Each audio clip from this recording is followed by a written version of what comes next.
Hi. So for the modern American, uh, it can seem very difficult to find the time or motivation or drive to cook at home when there's there are so many options around you to get something quickly that also tastes really good. Uh, but unfortunately, the fastest option isn't always the best option. And when it comes to food, it's really easy to argue that it's very rarely the best option.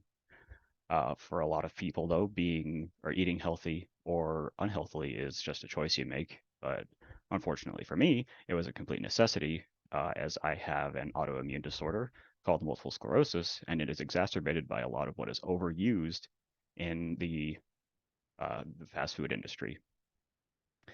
But if I can make the change to eating more healthily, then so can you. My goal is to explain why eating out constantly is bad for you and not unhealthy, why cooking at home is healthier, and to address the very frequent reasoning of I don't have enough time to cook a meal every day. So we all know that fast food isn't healthy. Even taking one look at McDonald's own nutrition listings on their website will show you that a medium Big Mac combo that comes with the sandwich, a medium-sized fountain drink, and a medium-sized fries is 1,120 calories. That is over half of the recommended caloric intake for an adult in a single day. And that's just a single meal. It doesn't stop there, though. That meal also has 145 grams of carbs, and the dietary guidelines for Americans lists the recommended amount of daily carbohydrates as between 225 grams to 325 grams. So that's almost half of the maximum amount that you should be consuming in a single day. But the real issue is the sugar content. The added sugar totals 63 grams, which to the average American might not actually sound like all that much. But in reality, that is over 100% of the recommended daily intake, sitting at around 125% of the daily recommended. That is the real reason fast food is so unhealthy. That's what keeps you showing up at your favorite spots every day, getting the same things. Um, According to research published by Science Direct, uh, sugar is capable of producing a dependency. And a dependency is almost synonymous with addiction, but usually a dependency will lead to an addiction. And so, the sugar addiction has similar side effects, similar impacts on your body to addictions to amphetamines and alcohol. So now that we know that sugar is addictive and too much of it is really bad for you, uh, we also need to know that the carbs, those are bad, over consuming carbs, and also the sodium content is dangerous. The National Institute of Health published a study that said that high salt diets promote tissue inflammation, and tissue inflammation, that's what will make you feel bloated, just generally uncomfortable, can cause pain in some people. And in regards to carbs, an article published by Health Shots, where they spoke to the head of dietetics at the Asian hospital Faridabad, explains that some symptoms of excess carb intake are weight gain, high blood sugar, fatigue, high cholesterol, and the list just kind of goes on. So now that we know why eating out is unhealthy, how is cooking at home healthier?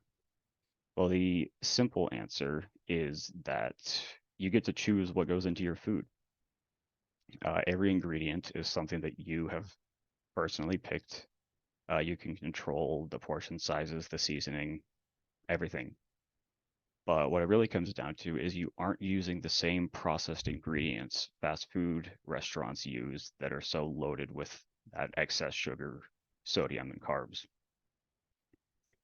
Uh, Research has shown that people that cook at home generally consume less calories, sugar, and carbs.